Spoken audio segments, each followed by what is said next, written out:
Very good evening students. नमस्कार। कैसे हैं आप सब लोग? तो आज हम लोग लेसन नंबर 8 स्टडी करते हैं, जो उसका टाइटल है the genetic and the molecular basis of plant resistance to pathogens. So I think this is a very important aspect of plant pathology. I think we have been reading many topics, but all those topics which we read, which were all related to somewhere to the resistance mechanism, we wanted to understand what is that host and pathogen relationship.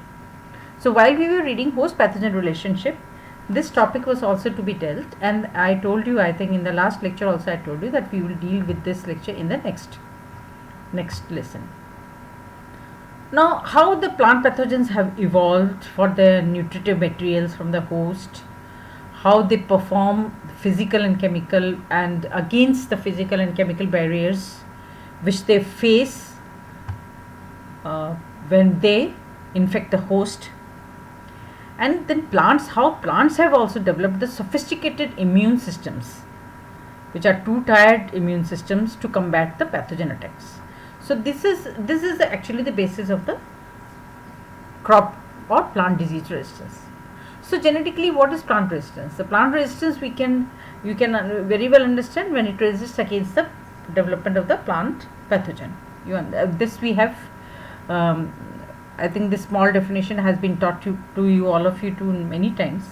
But we have also studied that the plant resistance to pathogen, it can be divided into two types: qualitative and quantitative disease resistance, and which is conditioned by major genes and multiple genes with minor effects. Okay. So what is qualitative disease resistance? It has been mostly detected in plant defense against the biotrophic pathogens. You all know what are biotrophic pathogens. Biotrophic pathogens, they never kill their host plants and they derive the energy from the living host. Okay. Then quantitative disease resistance. So please remember, while we are studying this, that qualitative disease resistance has been mostly detected in plant defense system against the biotrophic pathogens. Okay. And quantitative disease resistance, this is involved in the defense response to all plant pathogens. Okay. From biotrophs to hemibiotrophs to necrotrophs. So you all know hemibiotrophs are those which first in the beginning they may be biotroph, but then later they become the necrotrophs, and the necrotrophs are the ones which go into the kill the tissues, stabilize themselves in the dead tissues. So how the plant resistance then achieved? It is achieved through interception of pathogen derived effectors and elicitation of the defense. So this, I think, when we were studying all our system in the secretion systems of the bacteriology, I think we were many times we were talking about the effectors, elicitors, and all those things. So this is the story of effectors and elicitors and how the plant responds. So this is in this chapter we are going to understand how the plants or the host responds to the pathogen when it wants to infect the crop or when it wants to infect the host. Now, many detailed studies has been also done on the molecular basis of the host pathogen interaction. I think I am going to take a part of it.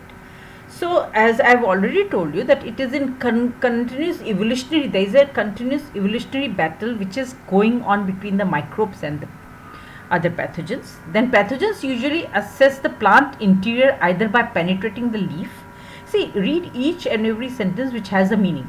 Pathogens usually access the plant interior either by penetrating the leaf and root surfaces directly or by entering through wounds and natural openings such as the leaf stomata.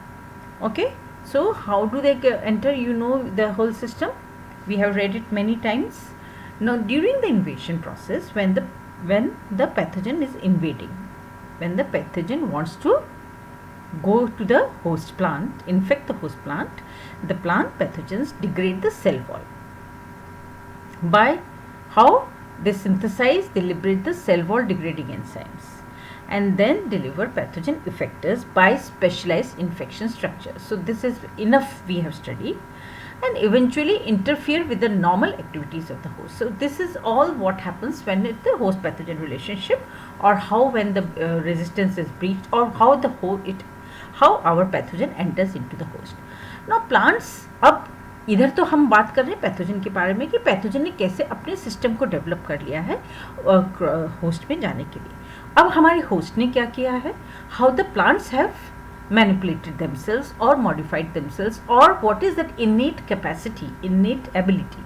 यानी कि nature में भगवान जैसे कहते हैं ना कि God ने तो सबको अपना अपना तरीके से जीने का अधिकार दिया है, तो उसी प्रकार से नेचर में एक्चुअली प्लांट्स ने भी, तो प्लांट्स जो कि इवॉल्व हो रहे हैं पैथोजेंस के साथ, उनने भी इवॉल्व किया है सोफिस्टिकेटेड डिफेंस मैकेनिज्म जो कि पैथोजन को कम्बैट करते हैं, यानी कि पैथोजन के अगेंस्ट जाते हैं, यानी कि वो पैथोजन को ख़त्म करना चाहते हैं, क्योंकि वो नहीं चाहता, कोई भी प्लांट अपने आप को अनहेल्दी नहीं करना चाहता, या एक अनहेल्दी प्रोटीन अपने सिस्टम में नहीं लाना चाहता. So what has happen, plants ने अपने सिस्टम डेवलप करके, how they have done it, by blocking the pathogen entrance. अब देखो फर्स्ट कहाँ से, by blocking the pathogen entrance. पहले तो एंट्रेंस पे सपोज करो, अगर नहीं होता तो वो एक्टिवेट करता है रेंज ऑफ डिफेंस रिस्पॉन्सेस.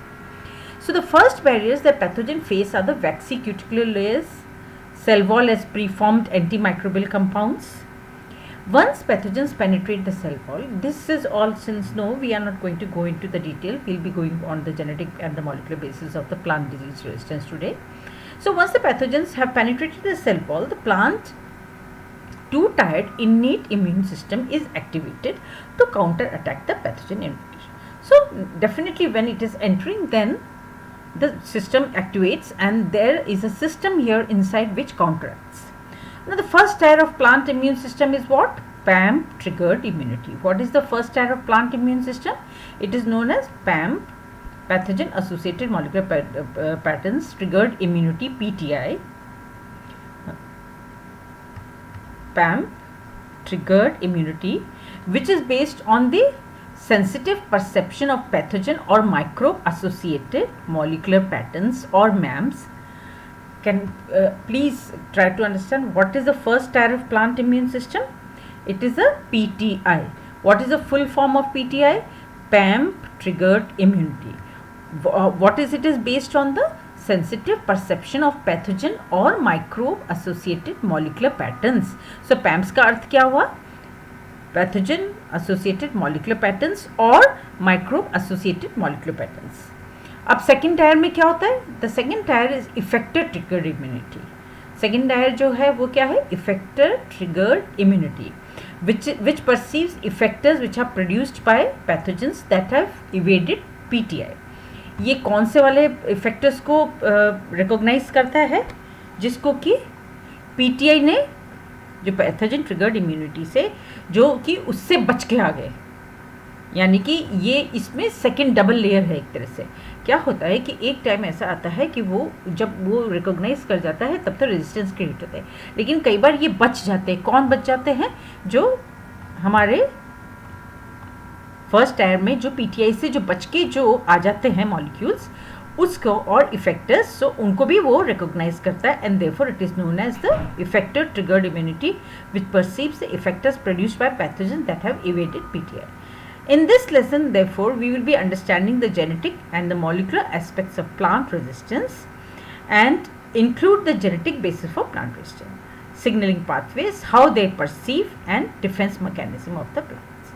तो हम इस वाले जो आज लेसन है इसमें ये सब पढ़ेंगे, सिंपल तरीके से पढ़ेंगे और इजी मेथड से पढ़ेंगे. Now what is the qualitative and the quantitative disease resistance. अब ये हम लोग अच्छी तरह जानते हैं कि प्लांट डिजीज रेजिस्टेंस जनरली दो तरीके का होता है, एक तो क्वालिटेटिव होता है, एक क्वांटिटेटिव होता है. प्लांट डिजीज रेजिस्टेंस क्या तरीके का होता है? दो तरह का, qualitative and the quantitative. What is qualitative disease resistance? It is controlled by major R genes. ये कंट्रोल होता है मेजर आर जीन से. Okay, please remember this. The qualitative disease resistance किससे कंट्रोल होता है? मेजर रेजिस्टेंस जीन से, and the latter is conditioned by multiple genes with minor effects. और वो कंडीशन भी हो जाता है, मल्टीपल जीन्स उसके साथ होती हैं कि थोड़े माइनर इफेक्ट, जिसमें कि थोड़े इफेक्ट्स होते हैं, लेकिन it is having the actually it is more through the major resistance gene. R gene usually confers complete resistance to a specific pathogen or pathogen race and is easy to manipulate for basic research and crop improvement. So इसमें क्या होता है कि R gene usually generally क्या करती है, it confers complete resistance to a specific pathogen. R gene usually confers means प्रदान करता है, R gene प्रदान करता है कंप्लीट रेजिस्टेंस किसी स्पेसिफिक पैथोजन को, किसी स्पेसिफिक पैथोजन रेस को, and is easy to manipulate for basic research and crop improvement. हम लोग इस पे काम करते हैं ना, जब रेजिस्टेंट जीन्स के लिए वेराइटी में रेजिस्टेंस लाने के लिए. So many resistant genes, they have been cloned and the downstream responses triggered by R genes are becoming increasingly well understood. Means इस R gene के होने से कौन कौन से फिजियोलॉजिकल जीन्स और फिजियोलॉजिकल मैकेनिज्म, बायोकेमिकल मैकेनिज्म और उसके साथ साथ में कौन कौन सी जीन्स की डाउनस्ट्रीम, कौन कौन से जीन्स का इफेक्ट आता है, उस सब की स्टडीज़ आजकल ये काफ़ी हद तक की जा रही है. As a resistance mediated by major R genes, तो ये रेजिस्टेंस किसके थ्रू है, मेजर आर जीन्स के through, and it can be rapidly overcome by new virulent pathogens. लेकिन देखिए, अगर एक तरफ से हमारे प्लांट सिस्टम में, प्लीज़ रिमेंबर कीजिएगा कि हम अभी क्वालिटेटिव, हम कौन सा वाला डिजीज रेजिस्टेंस मैकेनिज्म पढ़ रहे हैं, इसमें कौन सा रेजिस्टेंस मैकेनिज्म पढ़ रहे हैं, हम क्वालिटेटिव डिजीज रेजिस्टेंस पे पढ़ रहे हैं. क्वालिटेटिव डिजीज रेजिस्टेंस किससे गवर्न होता है, आर जीन से गवर्न होता है. तो जब मेजर आर जीन्स की ये स्पेसिफिक होता है, स्पेसिफिक पैथोजन के लिए, स्पेसिफिक रेस के लिए. लेकिन जहाँ व्हेन ए वन साइड जहाँ पर कि होस्ट आर जीन्स डेवलप कर रहा है, उसके पास आर जीन्स हैं, when it is fighting the new virulent pathogens, then what is happening in R genes represent a frustrating battle in disease control for plant breeders and farmers. Okay, and when it is working here, so तब क्या होता है कि जब ये work कर रहा होता है, which confers complete to a specific pathogen और pathogen race के लिए, एंड ये इस पे काफ़ी बेसिक रिसर्च और क्रॉप हुई है. लेकिन मैनी आर जीन जब क्लोन भी किए गए हैं, इसकी डाउनस्ट्रीम रिस्पॉन्सेज भी पढ़े गए हैं, देन इस जो कि आर जीन्स के द्वारा होते हैं. As the resistance mediated by major, जो रेजिस्टेंस मीडिएटेड जीन से जो होता है वो किससे ओवरकम हो जाता है, यानी कि पैथोजन किस चीज़ से ओवरकम कर लेते हैं, न्यू विरुलेंट पैथोजन से. तो कभी कभी हम कहते हैं ना, वैरायटी का तो जीन, वो तो वैरायटी रेजिस्टेंट थी लेकिन उसका तो ब्रेक डाउन हो गया. तो क्यों ब्रेक डाउन हो गया, क्योंकि एक न्यू विरुलेंट पैथोजन आया जिसने कि उसको ब्रेक कर दिया. अब दूसरा जो रेजिस्टेंस वो है quantitative disease resistance. This quantitative disease resistance is controlled by multiple genes, each contributing to partial resistance. It is controlled by multiple genes, each contributing to partial resistance. Now, QDR, quantitative disease resistance, leads to lower selection pressure against pathogen variants, and those that overcome an individual quantitative resistance locus have little advantage. I will read the sentence again. Quantitative disease resistance leads to lower selection pressure against the pathogen variants, and those that overcome, मतलब quantitative resistance जो होता है वो selection pressure को कम कर देता है pathogen variants के, and those that overcome an individual quantitative resistance locus, अगर वो overcome कर देता है तो उसको कम एडवांटेज मिलता है, क्योंकि उसके पास दूसरे छोटे छोटे कई तरह के डिफरेंट जीन्स हैं जो मिलके जो कि उसको कंट्रोल करते हैं उस रेजिस्टेंस को. Thus quantitative disease resistance tends to be more durable, इसीलिए कई बार इसको हम ज़्यादा ड्यूरेबल बोलते हैं as compare to R gene mediated resistance as compare to qualitative disease resistance. Now, many studies on the quantitative disease resistance have indicated its importance in crop disease improvement, and variation in quantitative disease resistance can be exploited by traditional or marker aided plant breeding methods. यानी कि हम different races, कई होता है ना, कई pathogen बहुत सारी रेसेस डेवलप हो जाती है, तो क्वांटिटेटिव डिजीज रेजिस्टेंस से कई बार it becomes better and it easy to develop the resistance. So it has been commercially be also applicable also. अब कौन से जीन्स हैं जो कि डिजीज रेजिस्टेंस को गवर्न करती हैं? तो अभी तक हम लोगों ने in the last 2 decades numerous R genes for qualitative resistance have been cloned from many plant species.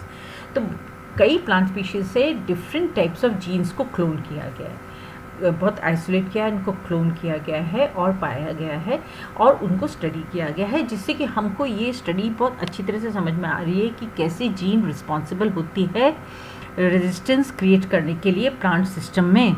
आज नेचर में कैसे रेजिस्टेंस डेवलप कर सकते हैं कि आज हम लोग देखिए जब भी बात करते हैं कोविड-19 की तो हम यही कहते हैं कि इम्यूनिटी डेवलप करना है, हमें रेजिस्टेंस मैकेनिज्म डेवलप करना है so that we can fight against the virus. So similarly इस प्लांट सिस्टम में भी हमारे जो जीन्स होती हैं वो कैसे कैसे वर्क करती हैं, कितने टाइप्स की होती आप अपन ये पढ़ेंगे।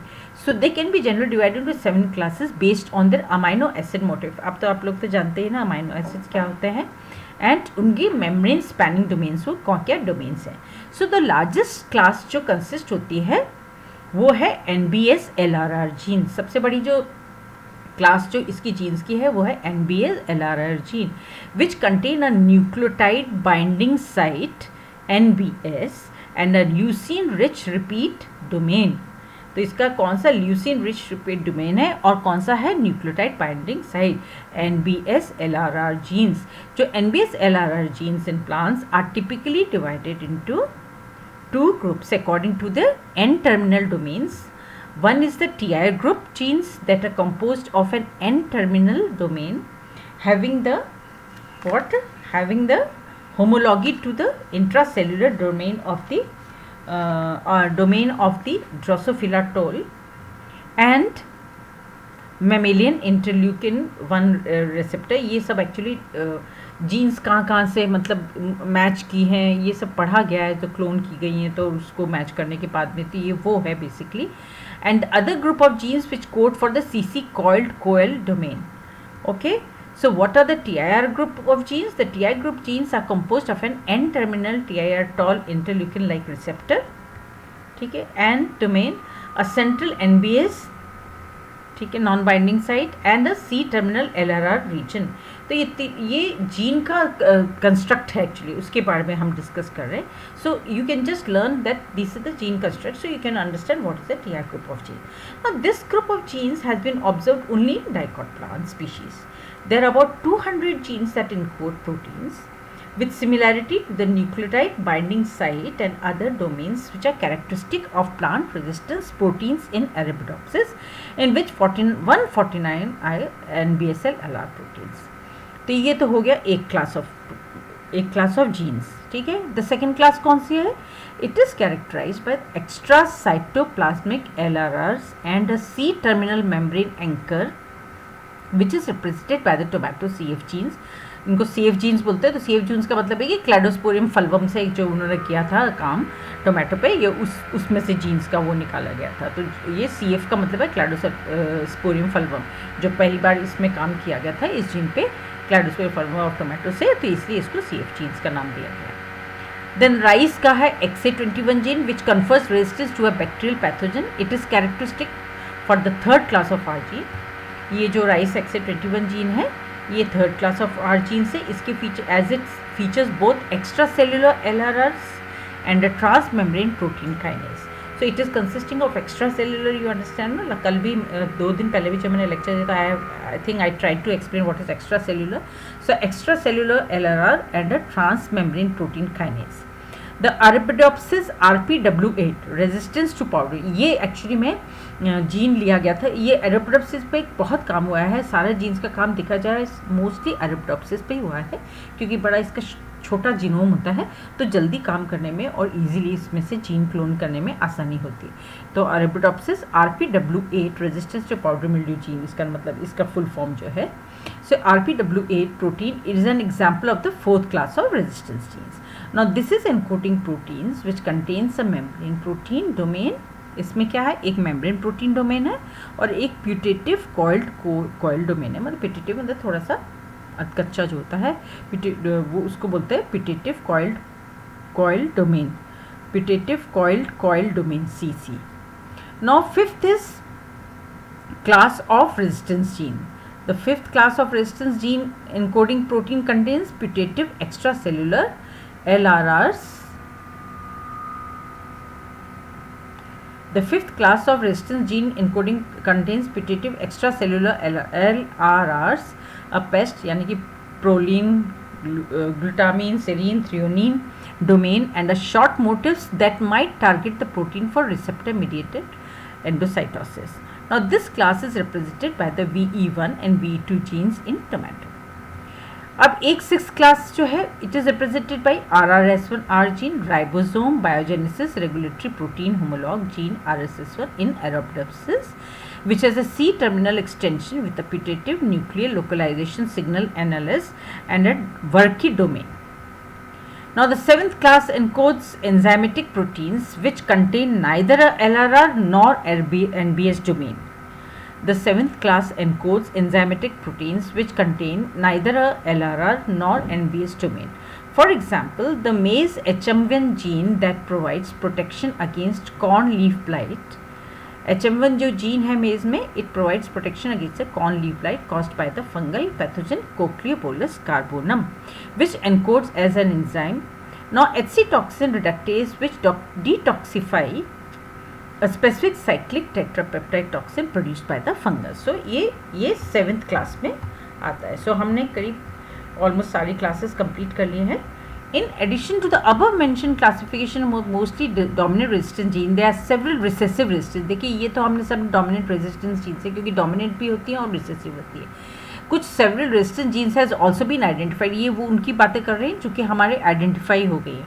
For example, 2 recessive genes BS5 and BS6 which control resistance to all known races of Xanthomonas campestris, Pathowar, Vesictoria in peppers have been characterized. कौन कौन सी जीन है? BS5 and BS6. ये 2 recessive genes है. ये कंट्रोल करती है resistance to all known races of Xanthomonas campestris, Pathowar, Vesictoria in peppers, and they have been characterized. In rice में क्या होता है? A novel recessive resistant gene XA34 was mapped to a 204 kb interval and confers resistance against Xanthomonas oryzae, Pathowar oryzae. So what is the name? XA34. A question for recessive resistance genes is whether, अब हम अगर पूछते हैं कि एक बहुत important इसके अंदर क्वेश्चन है कि whether they are really resistance genes or are simply mutant forms of susceptibility alleles. A question for recessive resistant genes is whether they are really resistance genes or are simply mutant forms of susceptibility alleles. If susceptibility is an active process in which a host gene is targeted by a pathogen protein to induce susceptibility, अगर हम susceptibility को एक बहुत active process मानते हैं, suppose करो हम susceptibility को क्या मानते हैं कि बहुत ही एक्टिव प्रोसेस है जिसमें कि होस्ट जीन टारगेट किससे होता है? पैथोजन प्रोटीन से, और ये पैथोजन प्रोटीन जो टारगेट करता है तो वो इंड्यूस कर देता है ससेप्टिबिलिटी को. कहीं ना कहीं इसका मतलब उसमें रेजिस्टेंट जीन काम नहीं कर रहा. So then the recessive resistance may be a passive process due to lack of susceptibility instead of activation of defence responses. So इसके अंदर एक बात बहुत इंपॉर्टेंट समझने की है कि एक क्वेश्चन अराइज होता है कि question arises for recessive resistant genes is whether they are really resistant genes or are simply mutant forms of susceptibility alleles. इसको ये समझ रहे हैं कि भाई क्या ये सच में रिसेसिव रेजिस्टेंट जीन्स हैं, कि ये कई बार ऐसा भी हो सकता है कि जो हमारे ससेप्टिबल जो एलील्स हैं, मतलब जो ससेप्टिबल रेसेस हैं, ये ससेप्टिबल फॉर्म्स हैं, उनकी डिफरेंट एलील्स हैं. तो अगर ससेप्टिबिलिटी हम इसको अगर एक्टिव प्रोसेस मानते हैं होस्ट जीन में, जो कि होस्ट जीन में टारगेट हुआ है, if susceptibility is an active process in which a host gene is targeted by a pathogen protein, एक पैथोजन प्रोटीन से टारगेट हुआ तो induce susceptibility, then the recessive resistance may be a passive process. उस समय resistance passive रहता है, मतलब वो एक्टिव नहीं रहता due to lack of susceptibility instead of activation of defence. क्यों वो रह जाता है पैसिव? क्योंकि उसके जो डिफेंस रिस्पॉन्सेज होते हैं वो एक्टिवेट नहीं होते हैं. Therefore, investigation of recessive resistant genes are still in the early stages, and there are studies going on whether there is a recessive resistance system is a passive process or an active process. अब एक resistance, for instance resistance mediated bye recessive rice XA13 gene है जो कि recessive है. It can be overcome by the disease susceptibility gene OS11, this one, OS11 and 3. किससे? by recessive जो XA13 gene है ये रिसेसिव है माइंडेड, हम बात कर रहे हैं रिसेसिव सिस्टम की। देखो एक डोमिनेंट होता है, एक रिसेसिव, आप लोगों को ये तो पता ही होगा ना। डोमिनेंट तो जो एकदम डोमिनेट करता है, रिसेसिव जो कि बेचारा सबमिटेड डाउन रहता है। इसके तो आप लोगों ने खूब अच्छी तरह से पढ़ रखा है, ये मैं अच्छी तरह से जानती हूँ, आपने जेनेटिक्स में इसको पढ़ा होगा। सो रिसेसिव राइस का जो XA13 जीन है, ये किससे ओवरकम होता है? By the disease susceptibility gene OS11N3 से, ठीक है। तो सेवरल एविडेंसेस सजेस्ट, कई एविडेंसेस हैं कि XA13 has a typical R gene response. इसमें एक टिपिकल R जीन रिस्पॉन्स होता है which indicate that XA13 may act as susceptibility allele and XA13 is the mutant form, क्योंकि उसके अंदर वो अलील, मतलब दो तरह के होते हैं ना, कि अलील्स होते हैं, जो अलील्स होते हैं, तो वो XA13 it may act as a susceptibility allele and XA13 जो जिसमें कि हम वो जो मैच कर रहा है, इट में be in the mutant form. So the PVR2 locus in pepper corresponds to a eukaryotic initiation factor 4E gene, conferring recessive resistance genes against the strains of potato virus PVY. So ये एक combination recessive resistance genes का और इनका strains का आपस में जो match करते हैं, उसका they are trying to find that how the eukaryotic initiation factors जो होते हैं और recessive resistance और जो रिसेसिव रेजिस्टेंस कैसे वर्कआउट करता है in the absence of active means dominant resistance. तो रेजिस्टेंस को हम ये कह रहे हैं रिसेसिव है, लेकिन कई बार वो वर्कआउट कर जाता है. तो वर्कआउट क्यों कर जाता होगा? क्योंकि वो उसको ओवरकम तो कर लेता है, और यहाँ पर जो स्ट्रेन होती है वो हो सकता है अपने आप को मॉडिफाई. कौन सी स्ट्रेन ने मॉडिफाई कर लिया? पैथोजन की स्ट्रेन ने मॉडिफाई कर लिया, तो वो मॉडिफाई हो गई. तो यहाँ से इसका मतलब ये जो रिसेसिव था ये एक्टिव हो जाता है. सो इस तरह के कुछ एग्जाम्पल्स जैसे इसमें बताया है XA13 के और कुछ वायरस के जैसे इंपॉर्टेंट आप लोग याद कर सकते हैं. So novel function for EIF4E supports virus poty virus P seed borne mosaic virus movement from cell to cell in addition to its probable support for viral RNA translation. The interaction between the potyvirus genome linked protein, the interaction between the potyvirus genome linked protein and ELF4E is important for virus infectivity, and the recessive resistance results from incompatibility between the VPG and ELF4E in the resistant genotype. So ये different combinations हैं जो कि आपस में workout कर रहे हैं, and they are trying to help us into to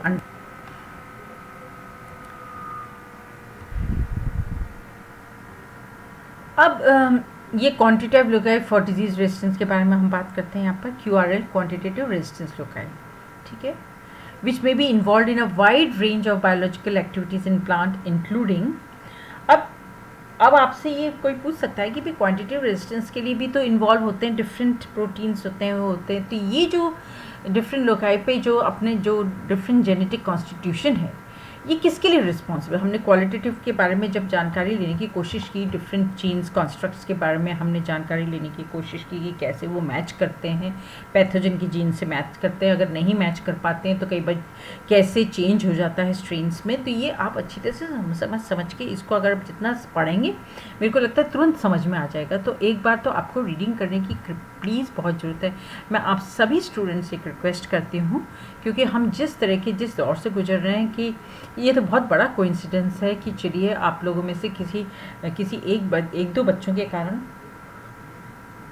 मेरे को बहुत एनकरेजमेंट मिला कि मैं किसी न किसी तरीके से आप लोगों से मतलब अपना रेपो बना सकूँ, या मैं आप लोगों से बातचीत कर सकूँ असल में.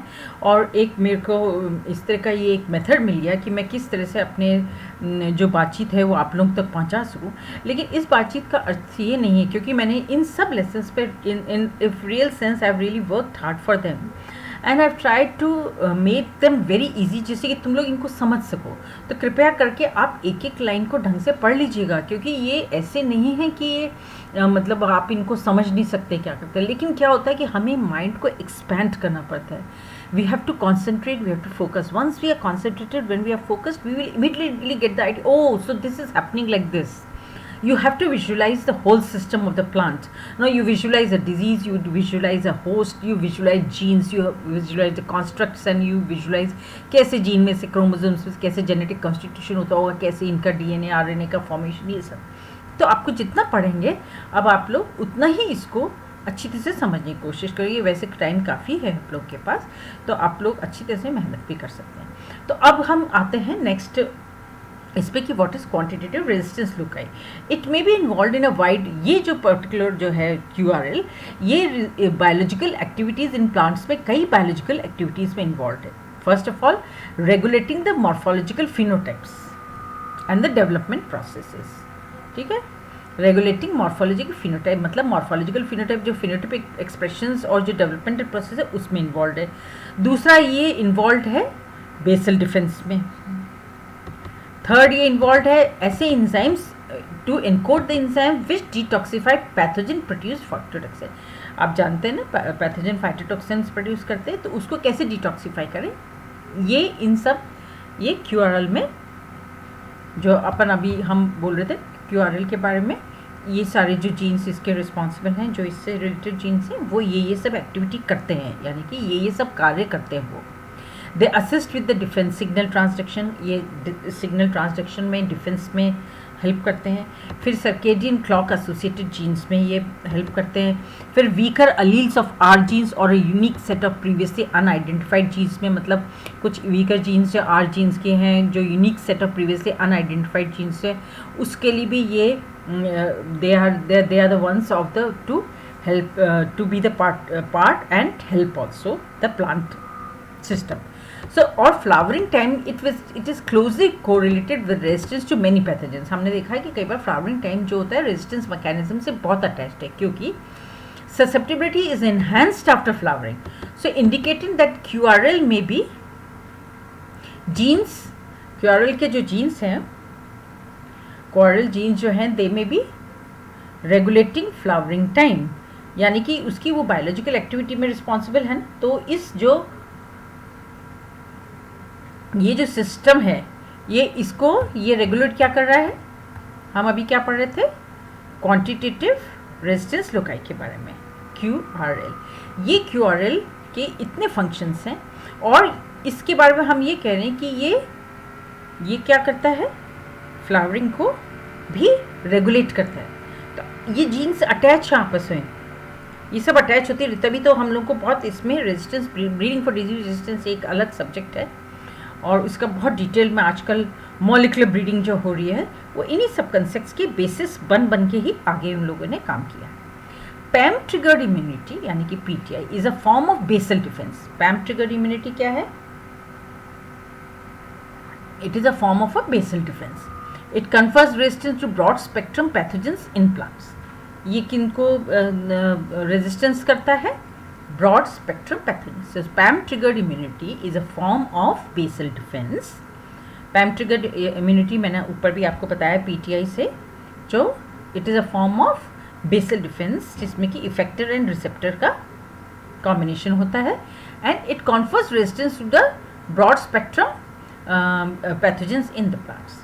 अब अपन लोग आते हैं in this case मतलब QRL में, जो हम QRL के बारे में पढ़ रहे हैं, क्वांटिटेटिव रेजिस्टेंस लोकाई के बारे में।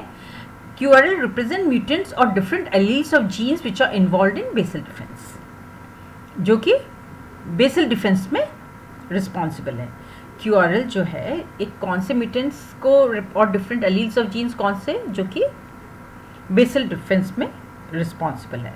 The level of Camelexin is correlated with quantitative disease resistance based on a biochemical study of the Arabidopsis। एक स्टडी की गई थी biochemical basis of disease resistance में, किससे, बोट्राइटिस। आप लोग जानते हैं ना बोट्राइटिस सिनेरिया क्या करता है, बोल्ट करता है, ये बहुत इंपॉर्टेंट डिजीज है ना। चिकपी की भी बहुत इंपॉर्टेंट डिजीज है, grey mould of chickpeas called by botrytis सिनेरिया ना।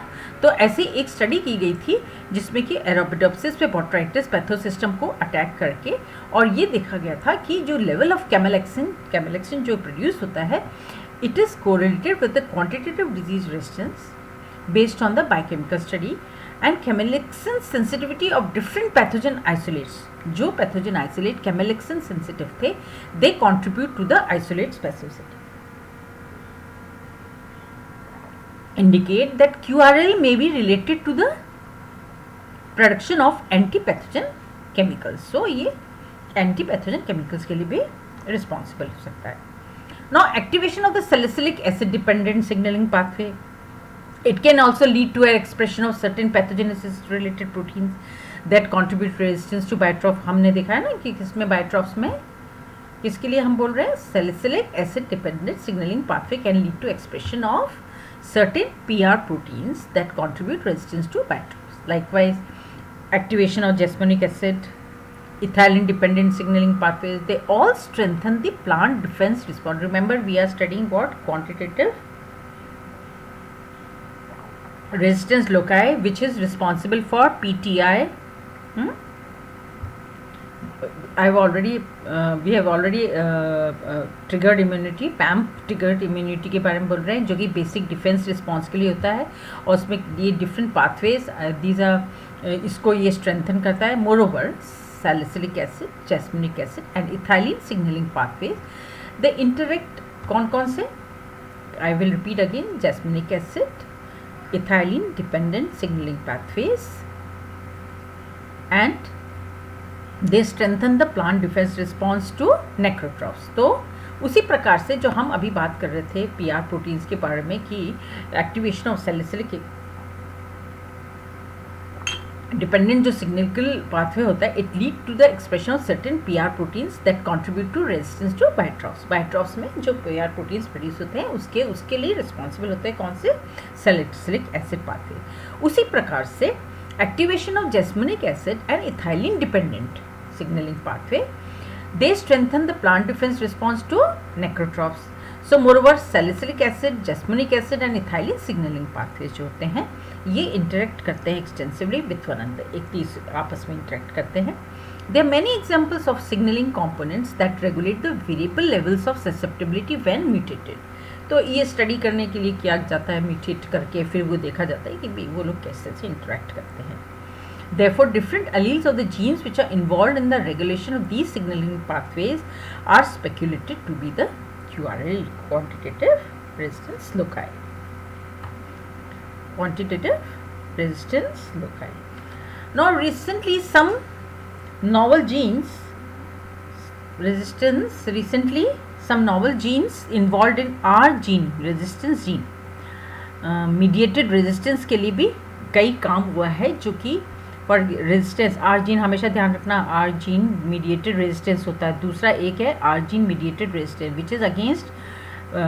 एक एग्जांपल है जिसमें कि downy mildew was identified in Arabidopsis and they were controlled by the circadian regulator, circadian clock associated, जिसका कि जीन का नाम है CCAI-A1. In addition, an interconnection between R gene mediated programmed cell death, R gene mediated program and basal resistance was also established as an alteration in the former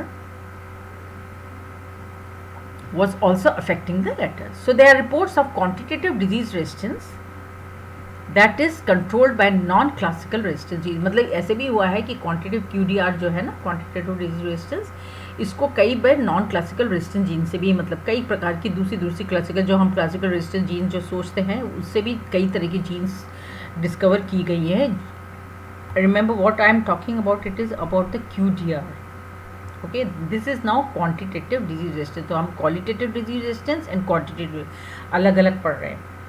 for instance PI34 है, ये show करता है partial resistance to rice blast.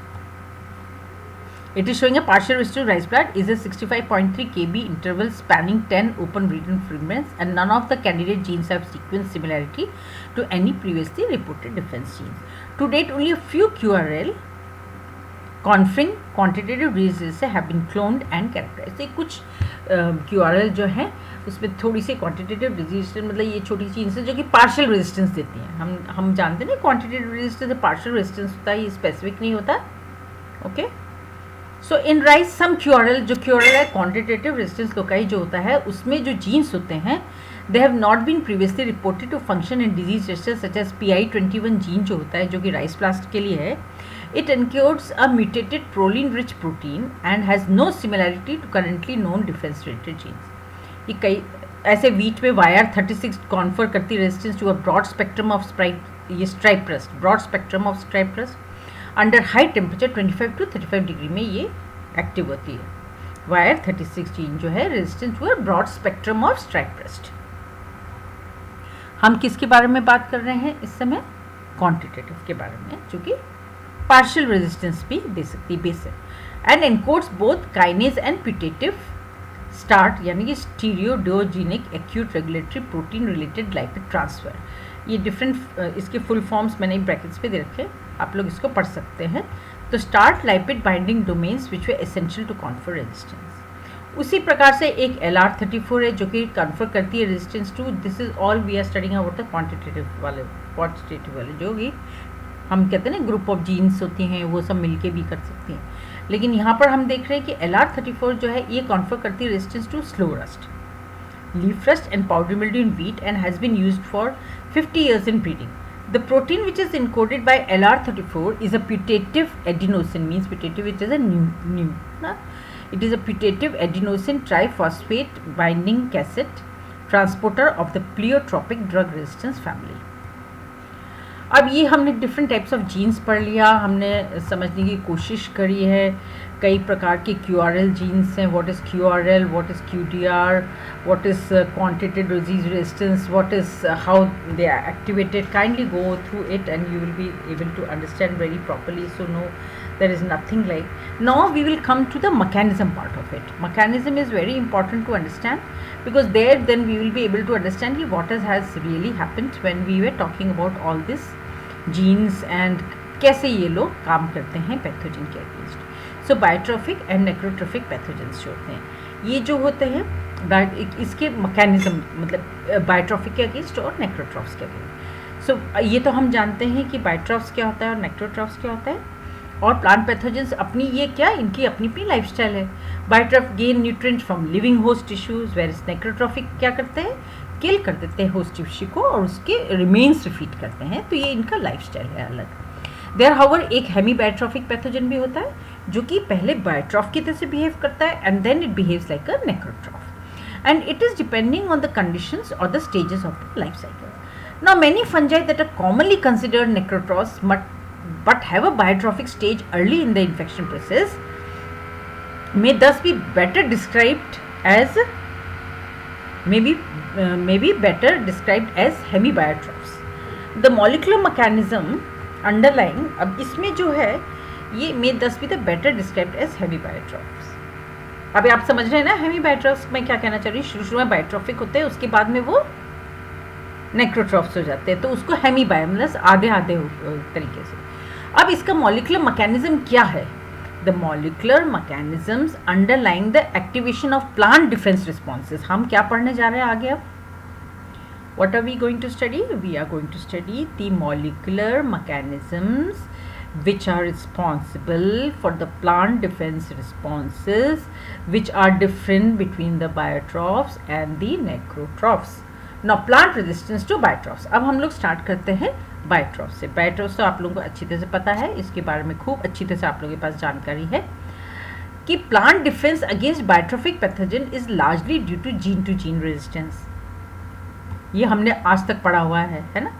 So resistant gene mediated resistance usually results in hypersensitivity response which is thought to be very important for plants to combat biotrophic pathogens such as Peronospora parasitica, Pseudomonas syringae and Erisife species by restricting their access to water and nutrients. क्या होता है, हम बायोट्रॉफिक में हम लोगों ने पढ़ा है कि ये बायोट्रॉफिक पैथोजेंस में क्या होता है, हाइपर सेंसिटिव रिस्पॉन्स होता है. वो हाइपर सेंसिटिव रिस्पॉन्स किसके लिए रिस्पॉन्सिबल क्या कर देता है, वो रेस्ट्रिक्ट कर देता है पैथोजन के लिए वाटर एंड न्यूट्रिएंट.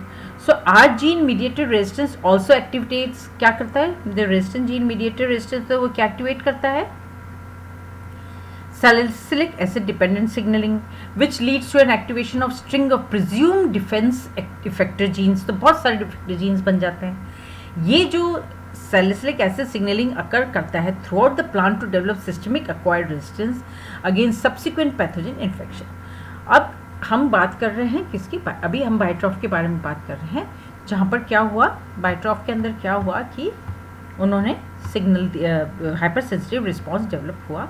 उस हाइपर सेंसिटिव रिस्पॉन्स के डेवलप हुआ और एक सिग्नलिंग किसके लिए हुआ, salicylic acid dependent signalling system के लिए, जो कि जिसने क्रिएट कर दिया systemic acquired resistance against the pathogen infection. Now during SAR मतलब systemic acquired resistance में क्या होता है, deposition of callose and lignin occurs in the plant cell walls and plants acquire the ability to mount a rapid HR. तो क्या होता है, ये इस तरह से cell walls बन जाती हैं, occurs in the plant cell and plants acquire the ability to mount. So during SAR क्या होता है, deposition of callose and lignin occurs in the plant cell walls and the plants acquire the ability to mount a rapid HR. Analysis of Arabidopsis mutants with defects in various defense regulated signaling pathways provides support for the idea that salicylic acid signaling can result in resistance to biotrophic pathogens. For instance, both EDS1 and PAD4 play an important role in signaling salicylic acid signaling, and mutation in these two loci weaken resistance to some Peronospora parasitica isolates. So the NPR1 non-expressor of pathogenesis related gene, it is a master regulated for SA signaling. ये non expresser of pathogenesis related genes जिसको कि हम NPR1 बोलते हैं, ये है master regulator for salicylic acid signaling. The NPRL mutant is more susceptible to a variety of pathogens. Mutants with defective SA synthesis including EDS5 and SID2 show enhanced susceptibility to Pseudomonas syringae as well. Two plant-specific DNA binding proteins, SAR deficient SR1 and CBP6 are key regulators for salicylic acid. ये सब jeans के नाम है, तो आप इनको याद कर लीजिएगा. इनको अगर हम नॉकआउट कर देते हैं तो बेसल रेजिस्टेंस खत्म हो जाता है, तो इसका अर्थ ये होता है एक्चुअली में. तो ये डिफरेंट जीन्स के नेम्स हैं जो कि SARD1, CBPG61 डबल म्यूटेंट है, pathogen induce salicylic acid synthesis block हो जाता है, तो both local and systemic leaves में. उससे क्या होता है कि बेसल रेजिस्टेंस भी लूज हो जाता है and systemic acquired system resistance जो ब्रेक हो जाता है. In addition, the expression of these genes-dependent resistance-related genes, they are modulated by CBP6G SARD1, suggesting that CBP6G and SARD1 affect defense response in addition to salicylic acid production. So you can just go through this paragraph and you will be able to understand. So now figure 1, I want to explain you here. The R protein may detect a pathogen associated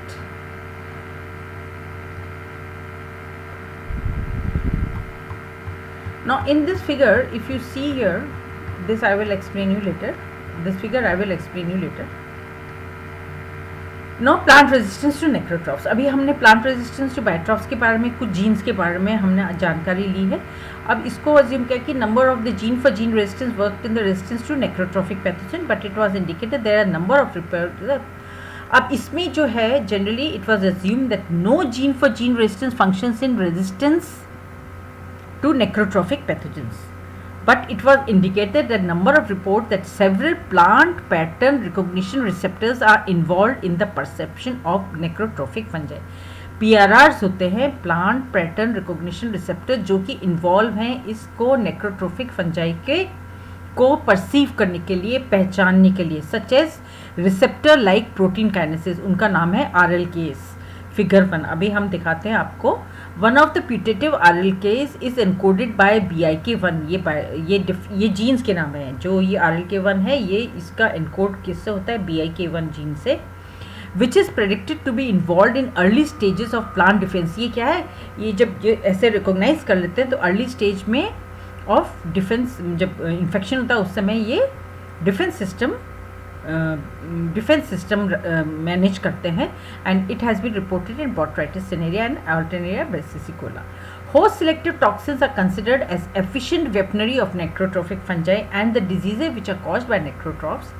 They are manifested by the appearance of necrotic lesion. For instance, tan necrosis caused by the fungus Pyrenophora triticillipentes result from the action of the host-specific toxin PTR toxin.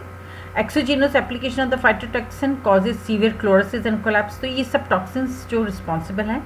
What are phytoalexins? They are the low molecular weight antimicrobial compounds which are produced in response to the pathogen infection or treatment with various abiotic elicitors, जो कि abiotic elicitors के लिए भी against behave करते हैं. So one of them is phytoalexin camelixin. What is this? It is a phytoalexin camelixir, which is an indole derivative produced by Arabidopsis in response to infection by the bacterial pathogen Pseudomonas syringae. The PAD3 mutation, which inhibits camelixin production, has no negative effect on resistance to the biotrophic pathogen Pseudomonas syringae, but does lead to decreased resistance to the necrotrophic fungal pathogen alternate brassicilla. This clearly demonstrates कि जो camalexin होता है phytoalexin, it plays an important role in Arabidopsis resistance to necrotrophics. तो ये जो हमने अभी बात की थी कि अभी जो हम नेक्रोट्रॉफ्स के बारे में बात कर रहे थे, तो अभी आप हम इस फिगर के अंदर देखते हैं कि किस तरह से इसका एक्सप्रेशन दे रखा है यहाँ पर, molecular basis of plant resistance to pathogen. The upper part of the diagram is the defense response to necrotrophic pathogens, which is conferred by RLKs, defensin, phytoalexin and jasminic acid ethylene signaling. The lower part of the diagram is the two triggered immunity system of plant resistance to biotrophic pathogens. The first tier of the PTI is triggered on perception of PAMPs and DAMPs by membrane anchored PRRs, followed by the activation of MAP kinases cascade and downstream transcription filters, which are leading to the immune responses. The R protein may detect a pathogen associated molecular pattern or PAMP alternatively, which is called as MAMP for microbe associated molecular pattern. The second tier of defense is elicited. एक जो दूसरा second दो tyre होते हैं ना, तो first tier तो second tier में क्या होता है, it is elicited by pathogen effector via an interaction with R protein ETI, in which the interaction between R protein and pathogen effector oscillates between the compatible and incompatible. तो हम आपको ये बताते हैं कि जैसे ETI और PTI में जो होता है ना, क्योंकि PTI में तो केवल इफेक्टर होता है, जो RL केस होता है, जैसे ये इफेक्टर्स आया है यहाँ पर, इन लोगों ने फाइटोलेक्सिन के हाउस स्पेसिफिक टॉक्सिन्स और इन सब के रिस्पॉन्स में इम्यून रिस्पॉन्स जो उन्होंने किए है उनके अगेंस्ट हुए, अगर ये लोग मैच कर गए तो ये इम्यून रिस्पॉन्सेस कर दे. जैस्मिनिक एसिड इथाइलिन सिग्नलिंग हुआ. यहाँ पर देखिए आप, इधर डिफेंसिव ये जीन है, ये डिफेंसिन जीन है, इसने ट्रिगर किया फंगल मेम्ब्रेन परमेलाइजेशन का, रिड्यूस किया हेफल इलोंगेशन को, suppression of the necrotroph fungal growth को. ठीक है, यहाँ जैस्मिनिक एसिड इथाइलिन ये सब पाथवेज करे और अल्टीमेटली ये इम्यून रिस्पॉन्स के लिए. तो यहाँ पर केवल रोल किसका है, ये इफेक्टर्स है, ये इफेक्टर्स हैं, जो इफेक्टर्स जो होते हैं जो कि बाइंड करेंगे रिसेप्टर, यहाँ के जो रिसेप्टर्स से, जो कि मेम्ब्रेन से भी होते हैं. बायोट्रॉफ्स में क्या होंगे, पैथोजन रिकॉग्निशन रिसेप्टर्स होते हैं, पैथोजन जो कि इसको पहचान लेते हैं. पहचानने के बाद में ये सारी एक्टिविटीज़ जो हम देख रहे हैं, मैप काइनेसिस वर्क की, और ये thickening of the cell wall, hormone signal और इम्यून रिस्पॉन्स देता है. यहाँ पर देखिए आप इफेक्टर और आर प्रोटीन्स का जब इनका मैच हो जाता है, आप देखिए R gene mediated resistance when they match with the effectors, different effectors here, if you can see these different effectors here, then what happens, this is going to here, all these immune responses के ये सब आते हैं.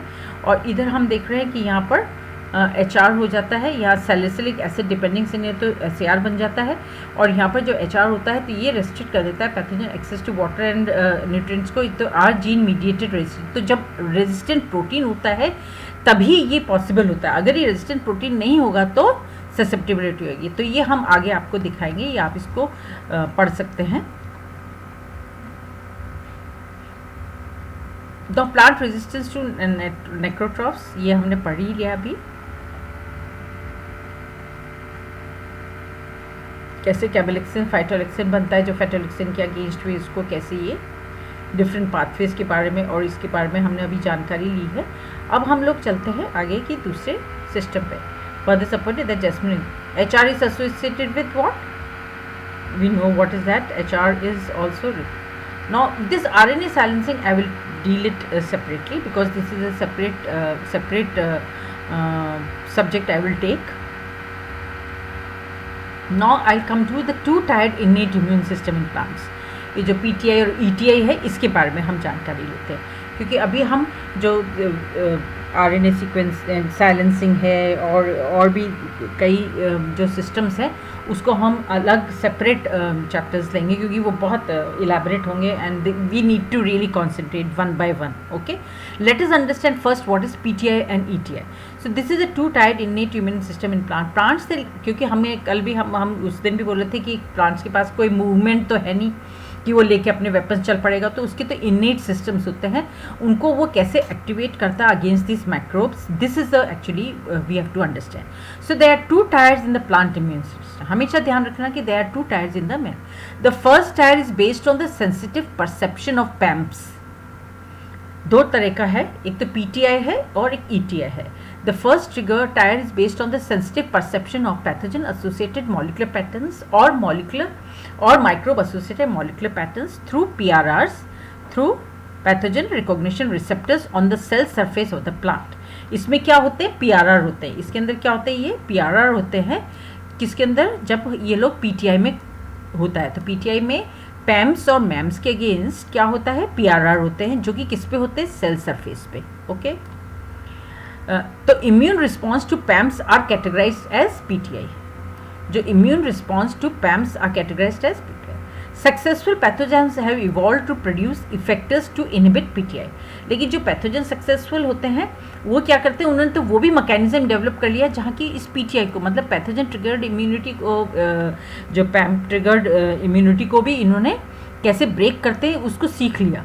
And plants can perceive such effectors, लेकिन plants ने भी अपने mechanism develop कर लिया, वो जो वो ब्रेक कर देते हैं ना उस सिस्टम को भी, उसको भी उन्होंने परसीव कर लेते हैं, एंड थ्रू एडिशनल रिसेप्टर्स, और वो एडिशनल रिसेप्टर्स क्या है, आर प्रोटीन्स, इनके पास रेजिस्टेंस प्रोटीन्स होते हैं, ये सेकेंड टायर में होता है, to form the second tier of defence, तो ईटीआई होता है। तो मेजर डिफरेंस क्या है, इसमें आर प्रोटीन्स है, this is R mediated resistance, और ये क्या है, इफेक्टर रिसेप्टर मॉडल है।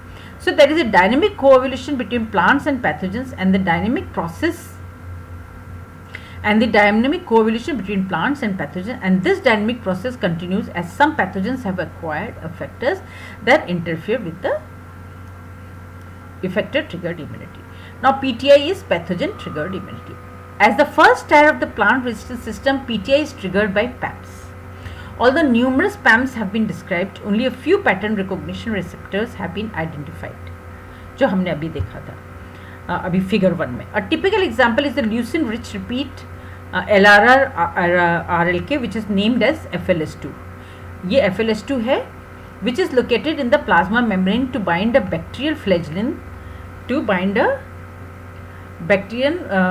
flagellin that contains a 22 amino acid epitope FLG22। तो उसका मैचिंग क्या है इस LRRRLK का, उसका मैचिंग है FLG22। So FLS2 initiates immune signaling by association with another leucine rich repeats receptor like kinase BAC1, इसका जो फुल फॉर्म है वो है ब्रेसिनोस्टेरॉइड insensitive 1 associated receptor kinase 1। A receptor like cytoplasmic kinase BAC1 is rapidly phosphorylated upon flagellin perception by both FLS2 and BAC1। ये दोनों आपस में जब मिल जाते हैं तो phosphorylation होता है, which is carried out by enzymes। ये enzymes होते हैं, kinases होते हैं, phosphotransferase, आप लोग जानते हैं ना what is phosphorylation? Phosphorylation is important in the fields of biochemistry and molecular biology. Why? Because it is a key reaction in protein and enzyme function, sugar metabolism and energy storage and release। Phosphorylation मतलब when it joins with the, it is important in the fields। Why? Because it is phosphorylated, phosphorus का molecule का addition हो जाता है। Phosphorylated PIK1 then transphorylates to propagate the flagellin signaling. तो जब ये phosphorylate होते हैं तो एक और मॉलिक्यूल जब ऐड हो रहा होता है, जब इसके एनर्जी स्टोरेज में इसके जो ऐड होते हैं, एंजाइम एक्टिविटी होती है, both phosphorylate they are carried out by enzymes, क्योंकि काइनेसेस और फॉस्फोट्रांसफरेसेस होते हैं, वो इन एंजाइम्स इन पर वर्कआउट करते हैं। जब ये वर्कआउट करते हैं तो फिर हमारा जो माइटोजन एक्टिवेटेड प्रोटीन काइनेसिस है, they are involve in various process in plants including plant immunity. So a complete MAP kinesis cascade and downstream transcription factors are then activated after FLG22 detection, which activates a defense response। तो जैसे ही पता चलता है कि भी bacteria ये एक और ट्रांसक्रिप्शन फैक्टर लेके आ गया है, तो हमारे यहाँ पर मैप काइनेसिस और ये डिफरेंट जो होते हैं ये सब वर्क करना शुरू कर देते हैं, एंड सडनली ये लोग तेजी से काम करना शुरू कर देते हैं। So FLS2 was reported to activate 2 MAP cascades। One consists of an MEKK, MKK4, MPK36 complex and acts positively on PTI, while the other consists of MEKK1, MKK1, MK4 and acts negatively on PTI. मतलब एक तो इस map kinesis को activate कर देता है, यानी ये प्लस साइड मतलब रेजिस्टेंस होता है, और एक जगह इसको वो सिस्टम डेवलप करता है PTI में इफेक्टर्स जो होते हैं रिसेप्टर्स में, कि वो किसी तरह से इसको वर्कआउट ना होने दे. So during pathogen triggered immunity में activation of the MAP kinases cascade leads to the activation of WRKY type transcription. ये वर्की टाइप ये सब ट्रांसक्रिप्शन फैक्टर्स हैं, प्लीज़ ये याद रखिएगा. ये जो मैप काइनेस जो कैस्केड्स है ये एक्टिवेट कर देता है ट्रांसक्रिप्शन फैक्टर्स को और रेगुलेट करता है प्लांट इम्यूनिटी को. सो अब आता है इलोंगेशन फैक्टर. ये सब डिफरेंट जीन्स हैं, डिफरेंट प्रोटीन्स हैं जो कि काम कर रहे हैं. Elongation factor 2 is one of the most important abundant bacterial protein and is recognized as PAMP in Arabidopsis. It is also known as PAMP and in Arabidopsis. Elongation factor 2 is a PAMP. Pathogen associated molecular pattern अच्छी तरह से याद है. In Arabidopsis and another Brassicaceae में ये इसमें इसका availability है. So this elongation factor 2 was derived peptide है. ये peptide मैंने कल भी उसमें भी बताया था early lecture में भी. I think when you will read those lectures they are that all are interlinked. They are highly conserved and acetylated 18 amino acid peptide is sufficient to trigger the immune. So ये करता है trigger immune response को. अब जो plant PRR for EF2 इसका जो उसके लिए जो पैथोजन रिकॉग्नाइज करता है उसका नाम क्या है भाई? ये तो है एक प्रोटीन, ये जो है इलोंगेशन फैक्टर ये तो है पैथोजेंस के द्वारा. प्लांट में भी तो उसकी मैचिंग होना चाहिए. वो क्या है? LRR RL के EF2 receptor. So this belongs to the same subfamily LRR X11 as FLS2. So FLS2 and EFR they may oligomerize, मतलब they may join together with BAC1 as a general regulator of LRR, RLKS and other such proteins in a ligand. Means they can recognize each other. But आप लोग ये याद कर सकते हैं कि they can recognize each other and they recognize when they contain जब कब the two receptor like proteins like ये भी दो receptor which contain a leucine zipper and extracellular leucine rich repeat domain with glycosylation signals. तो glycosylation भी वैसे phosphorylation की तरह एक बहुत important regulatory mechanism है जो कि secondary protein processing में काम होता है and it determines the protein structure, functioning and stability. अब इन कॉम्प्लेक्सेस में जब चेंज आता है then they recruit interact and activated the signalling proteins, for example G protein. तो इसी में ये जब सब काम कर रहे होते हैं तो जी प्रोटीन करता है. मेरे को लगता है कि आप लोग शायद काफ़ी अच्छी तरह से इस चीज़ को समझ चुके होंगे कि हमारा ये किस तरह से प्रोटीन का ये सब जो मैचिंग हो रहा है जो कि पीटीआई में हम लोग उसके बारे में कह रहे हैं पैथोजन ट्रिगर्ड इम्यूनिटी में, वहाँ तो रिसेप्शन रिसेप्टर्स वो कैसे आपस में एक दूसरे को रिकॉग्नाइज करके ये they can develop the resistance. इसी प्रकार से एक काइटिन भी मेजर कॉन्स्टिट्यूएंट है किसका? ये फंजाई में है. And it products degraded from chitin N acetyl glucosamine and N acetyl chito oligosaccharides. They are potent PAMPs in several plant species. The rice chitin binding protein CEPLP ये सब proteins हैं, इनके नाम है ना. ये ट्रांसमेम्ब्रेन प्रोटीन है, ध्यान रखना ये ट्रांसमेम्ब्रेन प्रोटीन. एंड इसके साइलेंस होने से silencing of CEPP in rice reduces chitin binding, suggesting that it constitutes a chitin PRR, pathogen recognition receptor. In legumes, a soluble glucan binding protein can potentially release and then bind two ligands.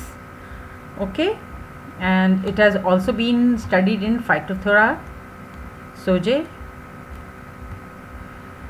A semi-dominant Arabidopsis mutant, it has been studied, as I said that many of these have been studied. एक suppressor gene आता है जो कि बहुत वो क्या होता है जब वो आ जाता है तो वो सप्रेस कर देता है और हमारा जो रेजिस्टेंस मैकेनिज्म होता है उसको वो वर्क नहीं कर पाता है. तो वो भी एक बहुत बड़ी समस्या है कि जो हमारे रिसेप्टर लाइक प्रोटीन्स हैं जो कि आइडेंटिफाई हुए बट इनके जब कई बार क्या होता है कि प्रोटीन्स तो सीक्रेट हो जाते हैं लेकिन एक सप्रेसर प्रोटीन आता है वो उसको सप्रेस कर देता है. जब वो सप्रेस कर देता है तो ससेप्टिबिलिटी आ जाती है, तो रेजिस्टेंस को कहीं ना कहीं ब्रेक कर देता है.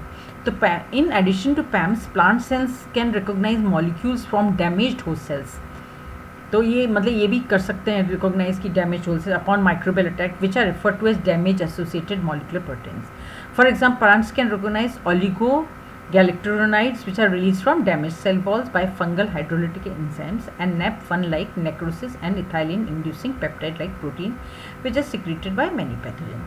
So इस तरह के जो patterns को आप is associated with a series of responses to prevent microbial growth. Now the first physiological response to PAM recognition in plant cells is alkalinization of the. सबसे पहले इसकी पहचान क्या होती है कि हमारा PAM recognition हो गया है. क्या होता है? Alkalinization of the growth. There are fluxes of Kp, Cl, Ca2 after PAM treatment. In addition, elevation of cytoplasmic calcium which is mediated by increase in calcium 2 and it is a influx. It is a critical step in plant immunity. तो ये भी इनकी secretion होने लगता है. जब इनकी secretion होने लगता है तब मतलब यानी कि रेजिस्टेंस मैकेनिज्म होने के चांस है. Plant recognition of PAMPs induces rapid and transit production of reactive ROSP also. ROS है production of RBOHT dependent ROS appears to be downstream or independent of myokine activation, accumulation of callose, ठीक है, plasma as well as stomatal closure. They are all classical markers of the PTI. In addition, the salicylic acid, jasminic acid and ethylene defense remnants they are induced. ये तो हो गए PTI के लिए. अब हम लोग आते हैं इफेक्टर ट्रिगर्ड इम्यूनिटी में. इसमें क्या होता है? ये तो अभी तक हम जो भी पूछ पा रहे थे किससे? पैम्स ट्रिगर्ड पैथोजन ट्रिगर्ड इम्यूनिटी, जिसमें कि पैम्स और डैम्स का रोल होता है इफेक्टर का और उनका. अब ETI में क्या है इसका मैं आपको एक डायग्रामेटिक प्रेजेंटेशन दिखाना चाहूँगी.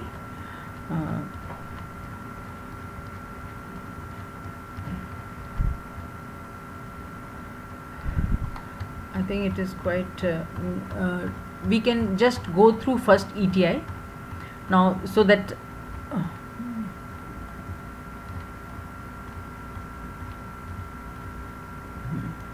now what is effector triggered immunity? Now during the development of ETI plants evolved R genes. उसने क्या करा? R genes को evolve कर लिया. हमने ऊपर देखा था ना कि R genes थे. ये क्या करते हैं? ये डिटेक्ट कर देते हैं पैथोजन इफेक्टर्स को and they trigger the defense response and pathogen in turn have evolve new effectors to evade ETI. लेकिन वहाँ पर पैथोजन ने भी नए तरीके निकाले जो कि ETI को इवेट करते हैं, यानी ETI से बच जाते हैं. Such interaction between R proteins and effectors oscillate. मतलब इन दोनों के बीच में एक तरह से चूहा बिल्ली की लड़ाई चलती रहती है. Effectors oscillate between compatible and incompatible reactions over time. So genes encoding pathogen effectors that induce R gene mediated resistance are defined as AVR genes. I have already explained, which qualitatively reduce virulence but only when the host has the cognate R gene. So several plant bacterial pathogens contain membranes of the type 3 secretion system protein family which can deliver bacterial virulence effectors directly into the host cells. ये I think we have already studied. PTO was the first disease resistance. PTO मतलब Pseudomonas का जो था, Pseudomonas सिरिंजे पैथोवर था जो कि tomato से करता है. ये एक जीन करी गई थी और उसकी जो AVR जीन थी वो AVR PTO. ये पहली बार this was the first gene which was discovered for as this and in concert there are other genes also. उसके कंट्रास्ट के लिए भी उसके जो मैचिंग था वो जीन वो था AVR PTO. ठीक है, ये AVR वो जीन थी मतलब रेजिस्टेंट जीन और कई जीन्स का पर ETI में काम हो चुका है. And plants can overcome pathogen suppression of PTI and reestablish ETI but it is uncertain how they will do this. तो हमने ETI और PTI के डिफरेंसेस हमने पढ़ लिए हैं इसमें और बहुत अच्छी तरह से हम समझने की अभी कोशिश कर सकते हैं, क्योंकि जब हम आते हैं कि ETI पर, तो ETI एक अलग ही सब्जेक्ट है, क्योंकि ये एक अलग ही जानकारी इसमें हासिल करना बहुत ज़रूरी है आप लोगों को.